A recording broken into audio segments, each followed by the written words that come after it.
Sp4zie commentary and plenty. Hello there YouTube, Sp4zie coming right at you with another commentary. Today we're playing Shen in the jungle. Oh yeah baby. Attack speed marks, attack damage quints, armor seals, magic resist glyphs, 9, 21 and 0. Today I want to discuss a little topic that I would like to call playing the meta. Why is it so good to play the meta? Is it good? Should you be doing it? And how do you do it? We're also going to talk a little bit about Shen starting off here, and this is one of those games that I've talked about in my previous commentary that was called Enjoyment. Go and watch that after this commentary if you do want to catch up with everything. There's going to be an annotation on the bottom of the screen as always. One of those fun team builder games. I went through the champion list and I was like, Shen? He's not played that much anymore. Shen is fun. He has some natural sustain. He gets some damage from building tanky. He has that ult, which is hilarious. Let's try him out. So I whapped together a little rune page and mastery page that I thought would work with him in the jungle. Attack speed for proccing that lovely passive and getting some deeps and sustain from the Q. Starting Q, Vorpal Blade, and as you can see, I didn't get the best of clears lead here on the golems. They're not called golems. I'm still gonna call them golems. But I'm still going through this jungle at an, I would say, average speed, but very safe. I actually only bought one potion, and as you can see, I still come out with decent amount of HP here. And with that extra potion, I would almost be, you know, full HP at this point. And the sustain coming out from the snail crab as well. And it's just a decent jungler in that sense. You know, you usually want to go for a faster clear, sure. Usually a little bit more impact, sure. But I gotta say, man, this Shen, not bad, not bad. The fact that a lot of junglers are taking advantage of when people get very low on the first clear, Shen could be a decent pickup if you have your teammates on your side that could follow up if someone invades you. Grab yourself a drink. I have got a cup of coffee. Seriously, pause the video right now if you don't have a drink. You need a drink for the commentaries, you know this.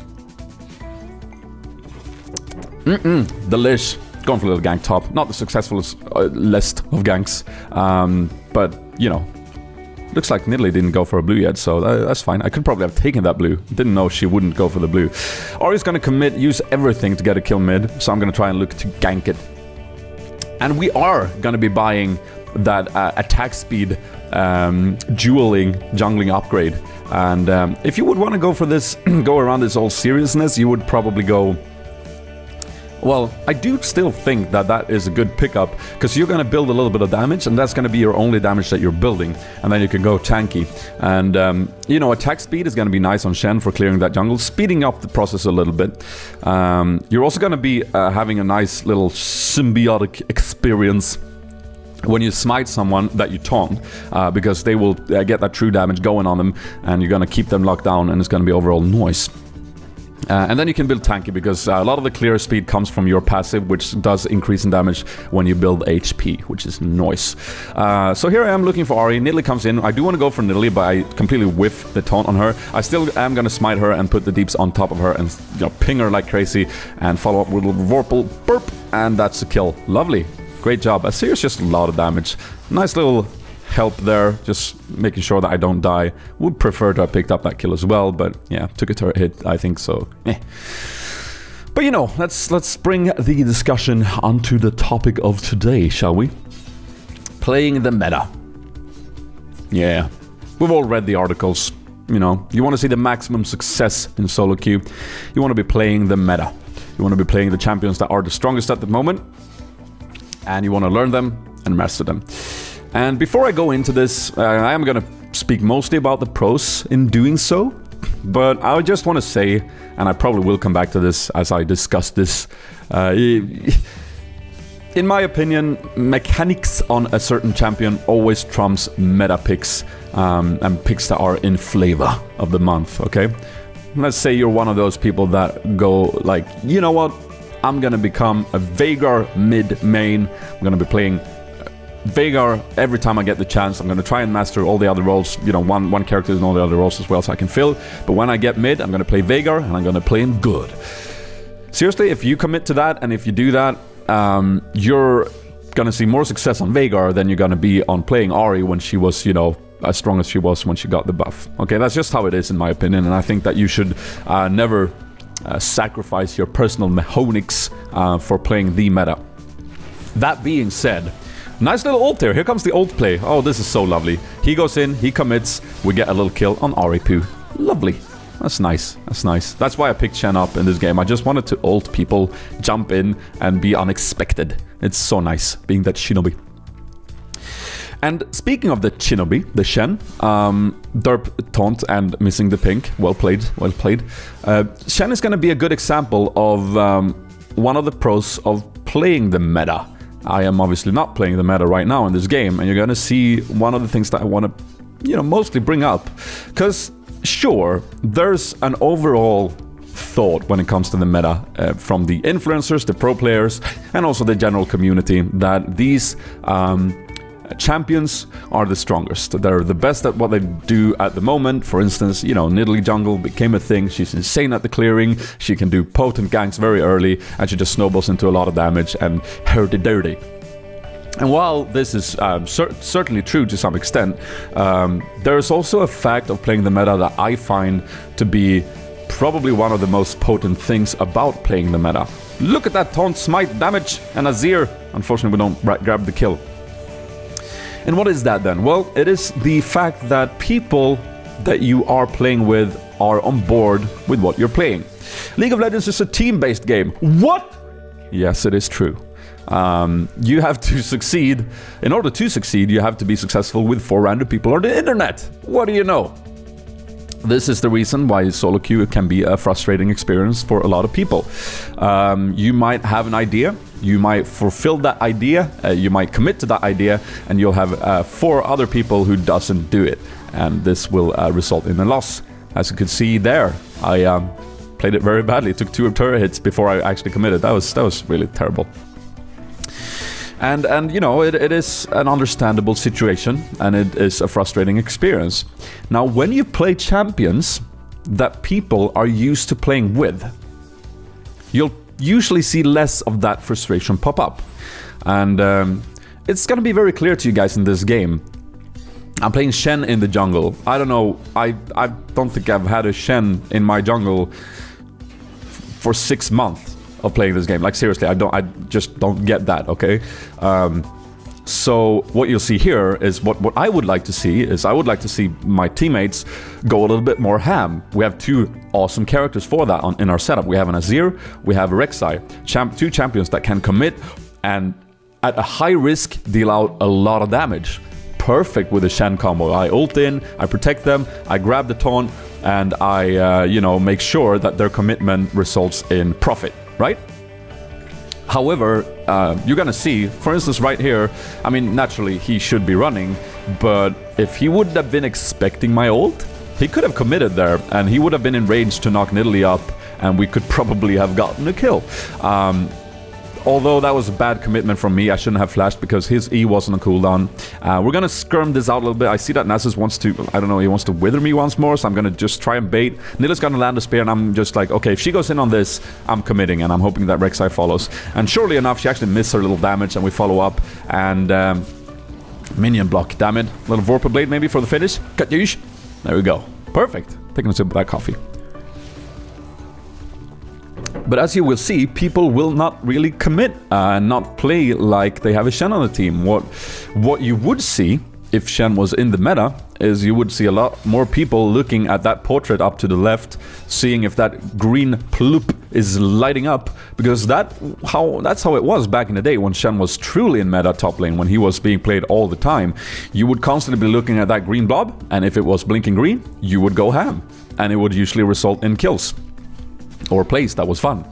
And that's probably, to me, one of the strongest points of playing meta champions. Here, I'm gonna decide not to do the dragon. I'm just gonna go like, team, follow me. Nidalee's there. I don't want to do any risky plays. I want to do a pick here. Oh, look, there's Ahri. Taunt. Follow up. Yes, perfect. Azir with the damage. Very nice. And Varus does something a little bit questionable here. He goes for the dragon still. I probably would have followed my team, but as it turns out, it ends up being a beautiful choice because we zone them out and he gets the dragon. Perfect. Nice job. So if you play something that your teammates, that you can't really communicate efficiently with anyways in solo queue, know how they work in and out and are used to playing with, you will see a lot of more success. Honestly, one of the strongest points of playing champions that are in the meta. Now, should you do it? Should you go with the meta picks? Maybe you still do enjoy Nautilus in the jungle. Nautilus is not that half bad. He's okay.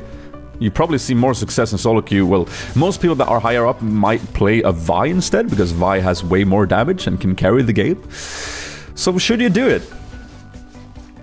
You know, that question always comes down to you. I think it always comes down to what type of player you are. Like, are you a player who would like to see maximum success in solo queue and are happy to sacrifice some quote-unquote fun to do so? Then maybe that's for you. I mean, and that's totally okay. There's a lot of people who are like, yeah, I go into the tier lists online and I look up the top champions in the jungle and I play them, and I make sure that I also master them. But that's a burp. Take a sip of the coffee. That was weird. But that comes as a sacrifice that you might be playing champions that you don't fully master.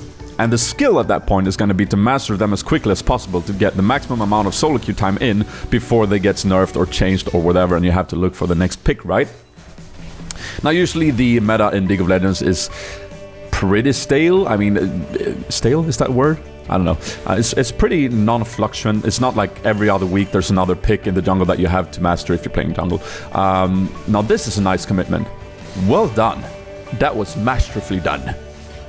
Good job. So usually it's not that fluctuant, but the skill at that point is going to be, of course, to get the most out of those champions. However, if that's not how you want to play, I think you have to realize that and be sort of strong enough not to do it. I mean, the meta, sure, in all its glory, and sure, there's strengths to it, but if you're, again, let's take the Veigar mid example, if you're that player, then you're not going to enjoy your time if you play like Ahri because she's the strongest right now. You're not going to enjoy it, and if you don't enjoy it, I'm the type of player that if I don't enjoy playing the games, even when I lose, I do not tend to play it, and I do tend to think of, should I switch up things here? And if you're that type of player, then realize that and be strong enough and don't listen to the, you know, your friends that you chill out with that says you should probably try this, you should probably do this. Be a little bit strong. Be a little bit like, you know what, I think that I enjoy this. I'm sorry if it makes you annoyed, and, you know, let's play this game for fun, because that's how I play it. And go about it that way. I mean, you know, that's what Compact Gaming is all about, our little community of farts. That, you know, we have a very outspoken rule that we play this game for fun. When you guys watch the stream at twitch.tv/Sp4zie live every Tuesday, 4 p.m. Central European time, you'll see that we play normals. We play normals for fun, and then we play ranked separately in solo queue when we want to go serious. And, you know, we do still want to win, and we play for winning, because winning is a lot of fun. But, I mean, if someone wants to go Sona mid, then... Sp4zie. Then do that, you know. Actually, Acclimator has also picked up Sona mid, and I like that. It's cool. Here, for instance, I would have loved for Azir to go in there. It was a 2v2. Rek'Sai was coming in, and then with my ult, it would have been a 3v2. We're going to chase down this Nidalee. A little Vurper blade there. A little... can I get the cutlass going? Yes, guys, I am building Dirt Blade. It's probably not what you want to do. But, you know, getting that... Oh, nice taunt, Scrubber. But... it's so nice to see the clear and the sustain you get from it that I decided to go for it. And you know what? It's a lot of fun. Try it out, but you probably want to go full on tank at this point. A lot of armor here would have helped me in dives and making plays, so that's probably what you want to do. Here I definitely want to make a flash play. R is pretty low, and I think that I'm going to try and do it. Popping down a ward there, which is a good thing to look out for if you want to make plays. Wards usually make plays happen. I see Azir going in for damage, and I'm just like, yeah, I'm going to go for that. Nice. And then I just like, I'm so not used to that turret range, man. It still gets me. Still to this day. What was I saying? Yes, so Compact Gaming, we play things for fun, and if you're that type of player, then look for that environment. You can have that mentality in ranked. Trust me, you can. You can play the games in ranked for fun. Because winning is fun, and you want to have fun, so you are looking to win, right? However, make sure you communicate this by maybe not communicating it to your friendly teammates, or communicate it in the right way to them. You don't want to be the guy that gets into the game and says, well, I play Veigar even though I get counter-picked because I want to have fun, so screw you. That's just going to lead to bad arguments and bad, you know, overall saltiness from those solo queue players, and you're going to have an overall horrible experience. So just keep that to yourself. Use the ignore button as always, and just go about it. Have fun, you know. And if you don't have fun, do something else. Hey, the mentality of the year. So here you'll see that I am a little bit less... if I had armor here, I could make a play. I could go in and be more ham. Here we're in this awkward position where we're doing something half-half. It's good that Azir is splitting top because, yeah, we can't really make a play. Again, if Rek'Sai would have played with Shen a little bit more, he would probably have gone ham and dived. And I would have ulted him and it would have been pretty glorious. Instead, I'm going to decide to ult prematurely top to make a little scrim happen, is what I'm hoping for. A little skirmish. We're getting that inhib, which is, you know, the thing. And luckily enough, Nidalee commits. I'm going to go for the taunt. And she gets out really annoying. I'm going to try and bait the Ahri. She does ult away. I know she's looking for me right now. She's looking to get that kill. I use my shield and she goes in and even get a Soraka heal, which is nice. And let's see her picks up the kill. Oh, the double nipple pierce. Wonderful. That's nice. That's really nice. I got the assist on that as well. Perfect. Looking for that taunt. And I should have used my cutlass here. I didn't do it, and then I commit and I die. But yeah, taking a sip of that coffee.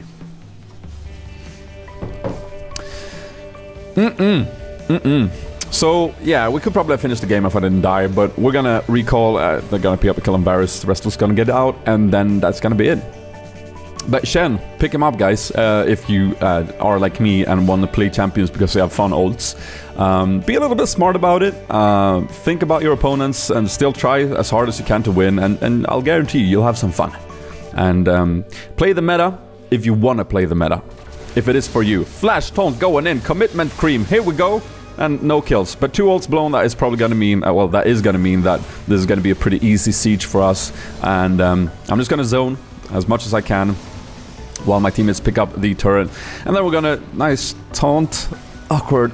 Then we're going to just push for the win. So guys, if you did enjoy this commentary, feel free to hit the like button. Also, leave a little comment of what you think about this meta discussion. Is it something for you? Do you have any experiences? Leave them down below. I so enjoyed reading the comments. I don't respond to that many comments anymore because I just can't, guys. But I read a buttload of comments, and I loved reading through the ones that you left on the last video of your experiences and how to enjoy this game. So make sure you leave your experiences and stories in the comments, and I'll read through them. Links to all the social pages you could ever want, Facebook, Twitter, Instagram in the description. Also, twitch.tv/Sp4zie with the 4i stream live every Tuesday, 4 PM Central European Time. I'll see you there, okay? Go and follow this stream. Other than that, 2 more videos coming out this week. Stay tuned, friends. I hope you have a fantastic week overall. And that's it. It's been Sp4zie, and I'm out. Toots!